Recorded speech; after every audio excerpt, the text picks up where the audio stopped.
हवाएं लगाया, लेकिन गुरु के चरण को छोड़ के बाहर नहीं निकला। 3 बार काल का आगमन हुआ, गुरु के चरण को नहीं छोड़ा और काल उसको नहीं ले जा सका। तब तक में सूर्य उदय हो गया। तो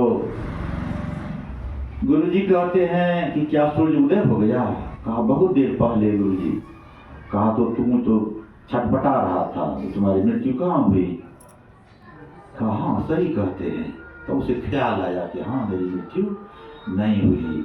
तो गुरु के चरण में इतनी बड़ी शक्ति है, इसीलिए संत महात्मा का निर्देश है कि गुरु के चरण को पकड़ लो, लिपट जाओ। गुरु महाराज के शब्द को देखिए तो बचने का उपाय क्या बताते हैं। योग हृदय वृत्त केंद्र बिंदु जो चम चम चमके, तो वहां पकड़ो। योग हृदय वृत्त केंद्र बिंदु। इस छाती को नहीं कहते हैं गुरु महाराज हृदय, ये हृदय नहीं है। त्रिकुटी जो है वह त्रिकुटी भी गुरु महाराज नहीं कहते हैं, दोनों आंख के बीच में है, नासिका के आगे है। स्पष्ट पढ़िए गुरु महाराज के शब्द को। गुरु महाराज विभिन्न जगह लिखे हैं, एक जगह नहीं लिखे हैं कि ये हृदय है ही नहीं जो हृदय हम लोग स्पर्श करते हैं। योग हृदय जो है वह हृदय है सागर का, वहां जाकर के टिकिए। और वहां हम कैसे जाएंगे, इसलिए गुरु की आवश्यकता है।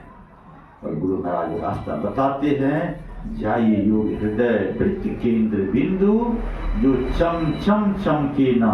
यदि वहां पहुंच गए तो वहां चमक मिलेगी। और गौर करेंगे कि प्रकाश की एक किरण यदि मिल जाए तो वह हजारों अंधकार को खत्म करने में सक्षम होता है। प्रकाश में इतनी बड़ी शक्ति है, जबकि प्रकाश को भी गुरु महाराज कहते हैं यह क्या है, एक स्थूल है, माया ही है। उसमें इतनी शक्ति है कि योजन भर अंधकार को फाड़ सकता है एक बूंद प्रकाश। और शब्द में इतनी बड़ी शक्ति है कि उसको न अंधकार न प्रकाश और न कोई आंधी कुछ भी उसको नहीं रोक पाती है। हम अंधेरे में भी बात करते हैं तो उसी तरह से सुनाई पड़ती है जैसे प्रकाश में, उसमें इतनी बड़ी शक्ति है। लेकिन कहते हैं वह भी है पर्दा। ये शब्द और ये प्रकाश, ये दोनों पर्दा है।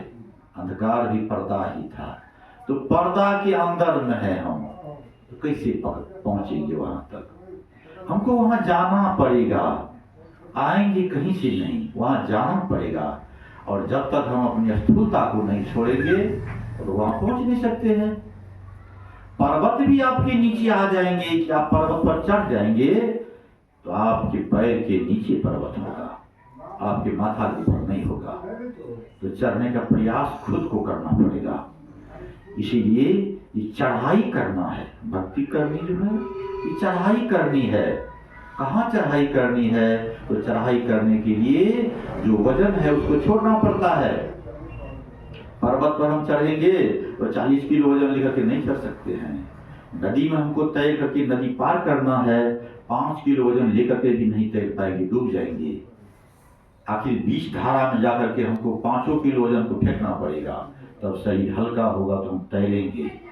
उसी तरह से भक्ति जो है संसार से तैरने का एक तरीका है, साधन है। इसको पकड़ेंगे तो हम तैर जाएंगे, बाहर पर चढ़ सकते हैं। और इसको हम छोड़ देते हैं तो हम कहीं नहीं रहेंगे। इसीलिए भक्ति में इतना बड़ा बल है, जो इसको पकड़ते हैं ना वह निश्चित रूप से माया से परे चढ़ जाते हैं। आपको माया छोड़ देगी। हम माया को पकड़े हुए हैं, माया हमको नहीं पकड़ी है। माया तो हम छोड़ देंगे, वो छोड़ देगी आराम से। सूर्य की किरण जिधर है उधर हम पीठ करके पड़े हुए हैं, यही है संसार का मार्ग। जिधर सूर्य उदय हुआ है उधर हम खाली घूम जाएं तो छाया जो है हमारी पीठ के पीछे चली जाएगी, वही छाया है माया। हम भक्ति की ओर मुड़ जाते हैं, गुरु महाराज की चरण से लिपट जाते हैं, तो ये हो गया सूर्य की ओर मुड़ जाना। और माया आपको कुछ नहीं करेगी आपके साथ में, क्योंकि शरीर जब तक जिएगा तो माया में ही जिएगा। इसको भोजन चाहिए, इसको पानी चाहिए, इसको वस्त्र चाहिए, सब माया की चीज है। लेकिन ये सब ईश्वर नहीं है, ये सब साधन है। शरीर जीवित रखने के लिए अन्न और पानी चाहिए, ये भोजन है शरीर का। लेकिन आत्मा का भोजन अन्न नहीं है, आत्मा का भोजन है भक्ति। भक्ति से आत्मा सबल होती है। गाड़ी को हम भात दाल रोटी सब्जी गाड़ी के टंकी में घुसा देंगे, गाड़ी नहीं चलेगी। अब मनुष्य यदि पेट्रोल पी ले तो उसकी भी गाड़ी नहीं चलेगी, खत्म हो जाएगा दोनों। इसीलिए जिसका जो भोजन है वही देना पड़ेगा।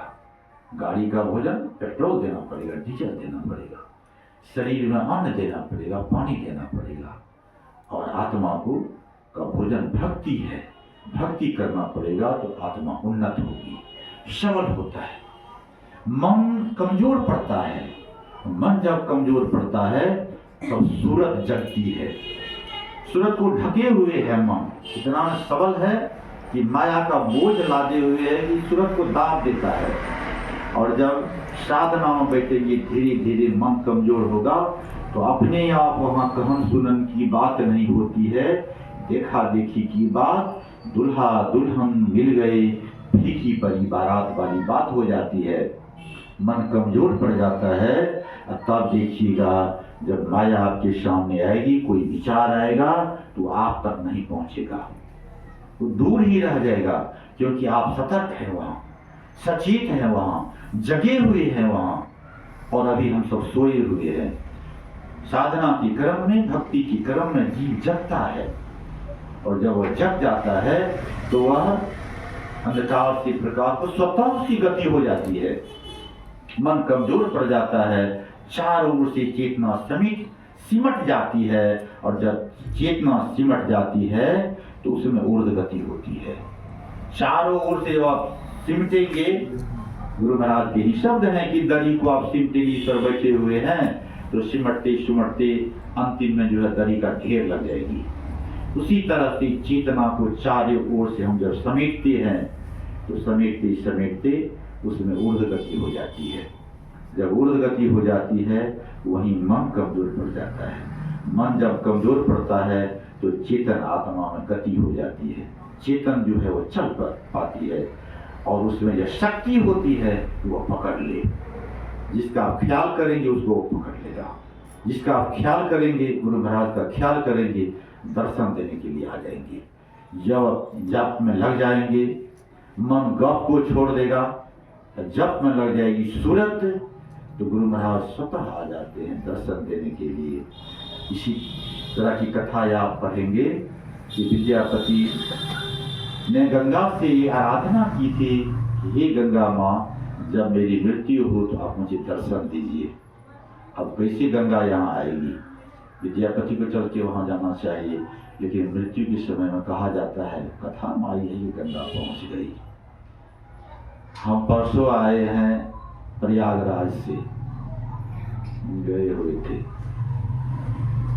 वहाँ गए तो हमने देखा जो खास बात, आस्था और एकता का प्रतीक है ये संगम। बहुत बड़ी आस्था, पूरे भारतवर्ष के लोग आए हुए थे, 30 करोड़ तक लोग वहां पहुंचे हैं, और इतने लोगों को रहने की जो व्यवस्था की गई, मैंने जीवन में प्रथम बार देखा। इतना साफ सुथरा पवित्र, इतने आदमी को भोजन की भी व्यवस्था, रहने की भी व्यवस्था। जिस छावनी में मैंने भोजन किया, दान देने के लिए गया कि 100 रुपये हम भी दे देते हैं, कहा हम नहीं लेंगे, लिया ही नहीं हमसे।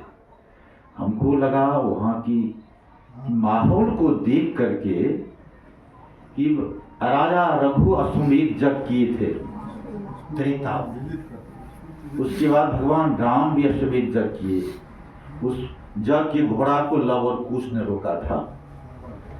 महाराज युधिष्ठिर द्वापर में आकर के अश्वमेध जग किए, और कलयुग में लगते हैं कि ये मोदी जी और योगी जी अश्वमेध जग कर गए।